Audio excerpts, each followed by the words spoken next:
Okay, baik. Assalamualaikum dan selamat petang, geng. So kita nak tengok apa ni untuk hari ni, geng. Ya Allah, akbar. Sakitnya lah otak saya tengok. Sakitnya lah otak saya nak tengok ni. Okay, so first sekali apa yang kita nak tengok adalah kita nak tengok kita punya range dulu. So kita kena lihat dulu kita punya trading range kita. Untuk apa kita tengok trading range ni? Cuba bagi tahu dekat saya. Untuk kita tahu market ni dalam keadaan apa. Kita nak tengok apa yang sebenarnya yang market tengah buat dekat kita. Dan kadang-kadang kita boleh termiss out benda tu. Okay, so ini adalah dia punya trading range kita untuk hari ini. So kita lihat dekat sini, kawasan sini adalah kawasan support become resistant. Kawasan bawah pula adalah resistant become support. So dia dalam keadaan yang mana? So kalau tanya pendapat saya, dia dalam keadaan yang tengah hisap gam lah. So kita tarik dekat sini. Tarik macam tu. Ni adalah kawasan apa? Resistant become support. Dan yang kawasan sini pula adalah kawasan support become resistant. Kawasan support become resistant. Support become resistant. Resistant become support. So ada potensi yang market boleh turun sebab apa dia dah sampai dekat kawasan atas ni. So maybe lah dia boleh turun dekat kawasan sini. Ataupun sini korang boleh nak cuba untuk nak scalping kalau ada rejection. So untuk sekarang memang kalau kita lihat di time frame H1, kita ada ABC sell yang dah valid, betul tak?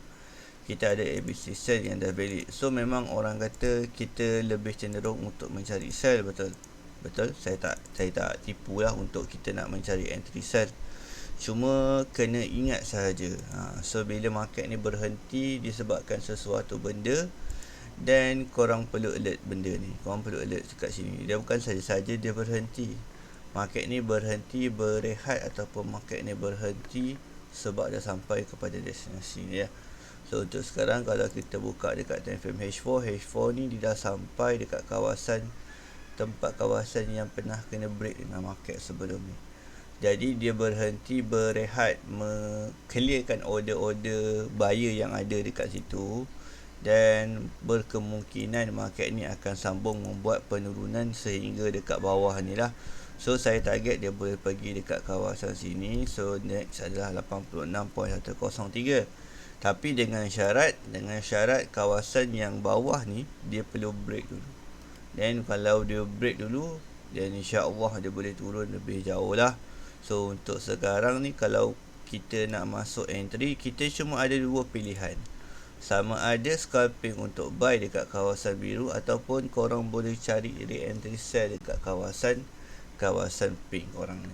Okay, so jom kita lihat apa yang kita bakal terjadi sekiranya market break dekat kawasan sini. So ini adalah potential lah.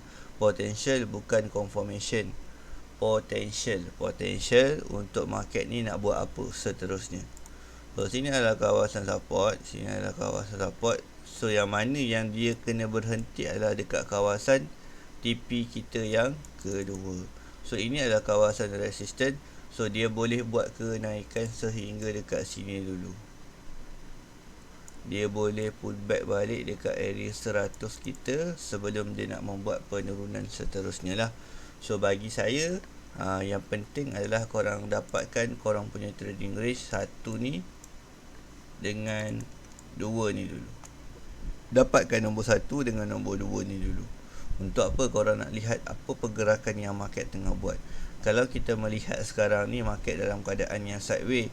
Sideways ni adalah benda yang normal selepas dia membuat kejatuhan ataupun dia membuat kenaikan. Cuba korang lihat dekat sini. Dia membuat kenaikan, dia membuat satu sideways. Tapi sideways ni ada dua. Satu sideways yang jelas dia untuk membuat penurunan, satu sideways yang jelas untuk membuat kenaikan, ataupun sideways yang tak jelas. Sideways yang tak jelas adalah sideways yang tak bergerak daripada atas kepada bawah, bawah kepada atas. Sideways yang bergerak kepada bawah, contohnya sideways ke bawah untuk penurunan, sideways ke atas untuk kenaikan. Itu ada dua keadaan sideways. So korang kena behave, tengok apa yang korang boleh nampak, dan kalau korang nampak, dan bolehlah cari entry. Kalau tanya pendapat saya, atas untuk sell, bawah untuk buy sampai dia break. Korang boleh scalping lah. sell buy, sell buy, sell buy, dan sampailah dia menjadi satu fenomena untuk orang nak cari entry yang lebih konsisten. Okay, so kalau kita add on kita punya trend line, kita ada satu chart pattern yang dinamakan sebagai mata ikan dekat sini. So korang boleh lihat, so price bermain dalam keadaan yang apa tu, dalam keadaan yang kata boleh dikatakan sebagai unpredictable sekarang. So dia boleh turun, dia boleh naik, so beware saja. So trend line ni ada as panduan saja, bukannya sebagai confirmation ke apa. So dia sebagai panduan yang mengatakan yang market tengah dalam keadaan yang sideways sekarang. So macam saya pernah kongsikan yang market ni boleh turun hingga ke level-level yang jauh tu. So sebelum dia nak sampai ke level-level yang jauh tu, dia boleh sampai dululah dekat kawasan-kawasan dekat time frame kecil. So kalau kita beralih kepada time frame daily ni, kita boleh lihat kawasan yang sama adalah kawasan resistance. So semalam market ni datang dekat sini dan dia terjadinya satu buat rejection lah. Tapi kalau kita melihat dengan setup untuk sell dekat time frame daily, dia dah complete dah sekarang ni. So dia ada potential yang boleh membuat penurunan, sama ada dia nak membuat penurunan terus ataupun dia pull back dulu. So kena behave juga.